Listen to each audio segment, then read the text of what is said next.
ദൈവമറിയാതെ N ജീവിതത്തിലൊന്നുമേ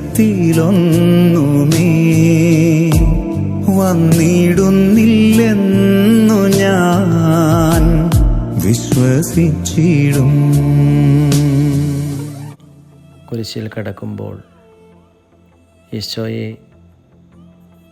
നീ ദൈവത്തെ വിളിച്ച് ഇപ്രകാരം പ്രാർത്ഥിക്കുന്നുണ്ട്: എൻ്റെ ദൈവമേ, എൻ്റെ ദൈവമേ, എന്തുകൊണ്ട് നീ എന്നെ ഉപേക്ഷിച്ചു? എന്നാൽ നിൻ്റെ പിതാവിൽ നിന്ന് ഉടനടി ഉത്തരം കിട്ടാതെ വന്നിട്ട് പോലും നീ നിന്നെ തന്നെ സമർപ്പിച്ചുകൊണ്ട് ഇപ്രകാരം പ്രാർത്ഥിക്കുന്നു: അങ്ങയുടെ കരങ്ങളിൽ എൻ്റെ ആത്മാവിനെ ഞാൻ സമർപ്പിക്കുന്നു. ഞങ്ങളുടെയൊക്കെ ജീവിതത്തിലും ദുഃഖങ്ങളും വേദനകളും സഹനങ്ങളുമൊക്കെ ഉണ്ടാകുമ്പോൾ ഞങ്ങളെ തന്നെ നിനക്ക് വിട്ടുതരുവാൻ,